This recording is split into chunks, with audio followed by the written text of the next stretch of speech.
হে everyone, কি অবস্থা সবাই? আসলে সবাই ভালো আছেন, আল্লাহর রহমতে আমিও ভালো আছি। তো আজকে চলে যাচ্ছি মামাতো ভাইকে নিয়ে সেনদা ইকো পার্কে। আর গাইস, আপনার বাসা যদি হয়ে থাকে ব্রাহ্মণবাড়িয়ার ভিতরে, তাহলে খুব অল্প টাকার মধ্যে আপনি পার্কে গিয়ে ঘুরতে পারবেন। তো এই পার্কে কিভাবে যাবেন, কত টাকা খরচ হবে, পুরো ডিটেলস আপনাদেরকে জানানোর চেষ্টা করব।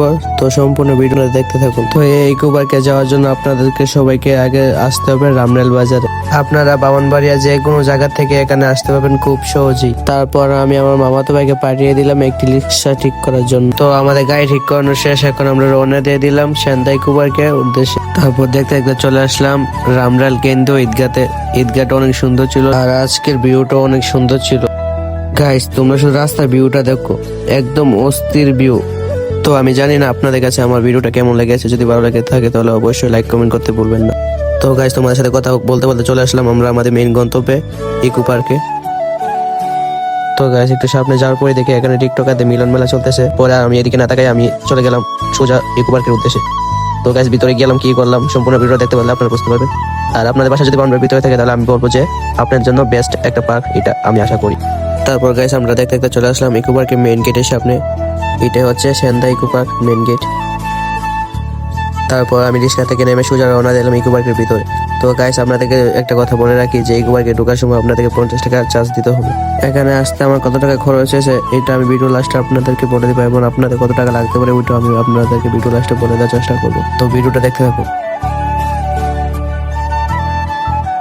তারপর মামাতো ভাইকে নিয়ে সোজা রওনা দিয়ে দিলাম পার্কের মেইন উদ্দেশ্যে। তো আপনারা শুরুতে দেখতে পাচ্ছেন এটা অনেক সুন্দর ভিউ, কোটি টাকার ভিউ। আপনারা না আসলে এটা কখনই বুঝতে পারবেন না। আমি সবাইকে সাজেস্ট করবো এটা একবার হলো এসে ঘুরে দেখার জন্য। আপনাদের বাসা যদি বাউন্ডারির ভিতরে থাকে তাহলে আমি বলবো একবার হলো আপনারা এখানে এসে ঘুরে যান। আমি এই পার্কে প্রত্যেকটা জায়গায় প্রত্যেকটা চিপাচাপা সব জায়গায় আমি আপনাদেরকে দেখানোর চেষ্টা করব। তো ভিডিওটা সম্পূর্ণ আপনারা দেখতে থাকুন।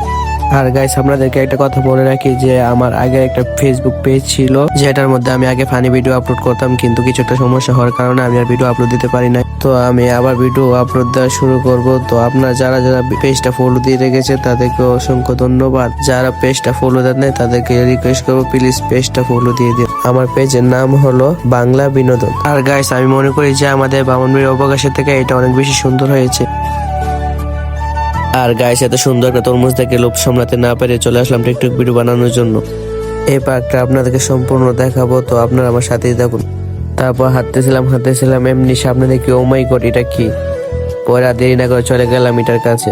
তারপর গিয়ে দেখি এত সুন্দর একটা সিট দিয়ে রাখছে আমাদেরকে বসানোর জন্য। এটা দেখতে একদমই গাছের মতো লাগতেছিল, পুরো রিয়েলিস্টিকের মতো। তোমাদের বাসা যে হয়ে থাকে ব্রাহ্মণবাড়ির ভিতরে, আর তোমরা যদি একবার এখানে না আসো তাহলে আমি বলবো তোমাদের মতন বোকার এই ব্রাহ্মণবাড়িয়াতে আর নেই। ভাই, আমি কিছু কমো না, আপনার শুধু ভিউটা দেখেন।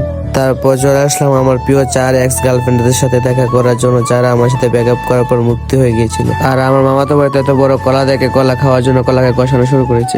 তারপর হাতটাতে এমনি চোখে পড়লো একটা গোলাপ গাছে একটা ফুলই ছিল। পরে আমি ফুলটা ছিঁড়ে নিয়ে নিলাম। আফসোস, ফুলটা ছিঁড়লাম ঠিকই কিন্তু দেওয়ার মতো কেউ ছিল না, যার জন্য আমি ফুলটা পরে রাস্টে ছিঁড়ে ফেলে দিয়েছিলাম। চোখের সামনে একটা বাড়ি পড়েছিল, ওইখানে একটা ফুল গাছ ছিল, তার জন্য আমি আবার চলে গেলাম ফুল পাড়ার জন্য। তারপর সোলো মোশনে ধরে টিকটক ভিডিও বানিয়ে নিয়ে নিলাম। গাছ দেখতে দেখতে সন্ধ্যা হয়ে গিয়েছে, মাগরিবের আজান দিতেছে, যার জন্য আমাকে বাসার দিকে চলে যেতে হচ্ছে। এসে দেখি গাইস গেট তালা। তারপর সিকিউরিটি গার্ডকে ডাক দিয়ে তালা খুলে আমরা বের হয়ে আসলাম। গাইস, আমাদের ভিডিওটা এখানে শেষ করলাম। আর গাইস, ভিডিওটা ভালো লাগলে অবশ্যই লাইক কমেন্ট শেয়ার করতে ভুলবেন না।